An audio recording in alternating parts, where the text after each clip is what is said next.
It's 2:30 in the morning और तुम्हें नींद नहीं आ रही। तुम एक साइड से दूसरी साइड रोल करते हो, पिलो को थोड़ा पंच करते हो, ब्लैंकेट ठीक करते हो, फैन की आवाज सुनते हो, पर कुछ काम नहीं करता।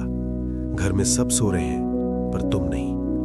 2:30 से 3:30 हो जाता है। रूम वही है, अंधेरा वही है, पर अंदर का नॉइज बढ़ता जा रहा है। एंजाइटी धीरे धीरे तुम पर हावी होने लगती है। एक और घंटा बीत जाता है। तुम सर पिलो के नीचे छुपा लेते हो, आंखों में पानी आ जाता है। क्या मेस है यार। कभी सोचा है ये सब का मतलब क्या है? ये इनसिक्योरिटी, ये डर, ये बेचैनी, ये रेस्टलेसनेस क्यों? सिंपल सा जवाब है, तुम इंसान हो। तुम स्टूपिड नहीं हो, तुम इमोशनली वीक नहीं हो, तुम इमैच्योर नहीं हो। तुम्हारे पेरेंट्स ने तुम्हें फेल नहीं किया और तुमने भी उन्हें फेल नहीं किया। और ये भी सच है, इसका मतलब ये नहीं कि तुम अच्छे क्रिश्चियन नहीं हो। क्रिश्चियंस भी एंजाइटी से लड़ते हैं। जीसस ने भी लड़ाई की थी। जीसस क्राइस्ट ने गार्डन ऑफ गेत्सेमनी में क्रूसिफिक्शन से एक रात पहले इंटेंस स्ट्रगल फेस की।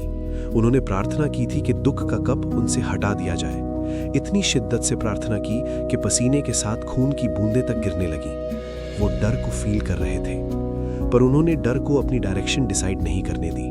उन्होंने फियर को गॉड को सरेंडर किया और अपना मिशन पूरा किया। एंजाइटी आई पर जीती नहीं। और शायद यही मैसेज तुम्हारे लिए भी है। एंजाइटी लाइफ का हिस्सा हो सकती है, पर वह तुम्हारी लाइफ को डोमिनेट करे ये जरूरी नहीं। गॉड केओस से ज्यादा काम चाहता है, पैनिक से ज्यादा पीस। कभी ऐसा फील हुआ है? बाहर से तुम स्माइल कर रहे हो, लोग कहते हैं यू आर डूइंग ग्रेट, पर अंदर से तुम ऑलमोस्ट टूट चुके हो। लाइफ में स्टॉर्म्स आएंगे, हवा चलेगी, वेव्स क्रैश करेंगी, पर हेवन के पर्सपेक्टिव से कुछ डर इतने बड़े नहीं होते जितने हम बना देते हैं। बाइबल में लिखा है, epistle to the Philippians chapter 4 verse 6, be anxious for nothing. क्या इसका मतलब कंप्लीटली एंजाइटी फ्री लाइफ? शायद नहीं, पर परपेचुअल एंजाइटी फ्री लाइफ, हाँ, वो पॉसिबल है। एंजाइटी, डिप्रेशन, अनहैप्पीनेस, इन सब की रूट में अक्सर एक फीलिंग होती है पावरलेसनेस। जब लगता है कंट्रोल हमारे हाथ में नहीं है, तब एंजाइटी आती है। जैसे लाइव मैच का लास्ट मिनट, जब रिजल्ट पता नहीं होता, हार्ट फास्ट धड़कता है, पर अगर पहले से रिजल्ट पता हो तो टेंशन आधी खत्म। अगर तुम्हें सच में ट्रस्ट हो कि my God shall supply all my needs, तो एंजाइटी धीरे धीरे अपनी ग्रिप लूज करने लगती है। पॉल द अपोस्टल ने फिलिपियंस चैप्टर 4 वर्स 4 से 8 में 4 सिंपल स्टेप्स दिए वरी को हैंडल करने के लिए। कॉम्प्लिकेटेड नहीं, प्रैक्टिकल। 1. सेलिब्रेट, गॉड की गुडनेस को याद करो। Rejoice in the Lord always. जिस चीज पर तुम फोकस करते हो वो ग्रो करती है। अगर तुम प्रॉब्लम को ही घूरते रहोगे वो और बड़ी लगेगी। नजर प्रॉब्लम से हटाओ और गॉड पर लगाओ। याद है सेंट पीटर पानी पर चल रहे थे। जब तक उनकी नजर क्राइस्ट पर थी वो चले। जैसे ही उन्होंने हवा और लहरों को देखा वो डूबने लगे। क्वेश्चन सिंपल है, तुम्हारी नजर कहाँ है? 2. आस्क, प्रेयर करो। फियर 2 रास्ते देता है, डिस्पेयर या prayer. Choose wisely. Let your requests be made known to God.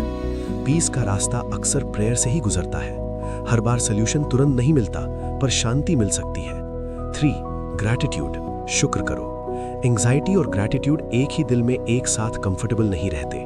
Next time anxious हो, फोन उठाओ और ग्रैटिट्यूड लिस्ट लिखना शुरू करो। 5 चीजें, बस 5। देखना हार्ट बीट थोड़ी स्लो हो जाएगी। 4. मेडिटेट ऑन गुड थिंग्स, अपने थॉट्स को गार्ड करो। सर्कमस्टेंसेस कंट्रोल नहीं कर सकते, पर थिंकिंग उस पर काम कर सकते हैं। बैंक अकाउंट एम्प्टी हो सकता है, फ्यूचर अनक्लियर हो सकता है, पर अगर ट्रस्ट क्लियर है, my God will supply all my needs, तो अंदर स्टेबिलिटी आती है। कुछ साल पहले मैंने अपने जर्नल में लिखा था, आज मैं सिर्फ आज जीऊंगा। कल बीत चुका है, कल आया नहीं, मेरे पास सिर्फ आज है। मैं कल से सीखूंगा, पर उसमें जीऊंगा नहीं। मैं फ्यूचर को प्लान करूंगा, पर उसमें खो जाऊंगा नहीं। आज की प्रॉब्लम्स को आज की स्ट्रेंथ से फेस करूंगा। आज के म्यूजिक पर आज का डांस करूंगा।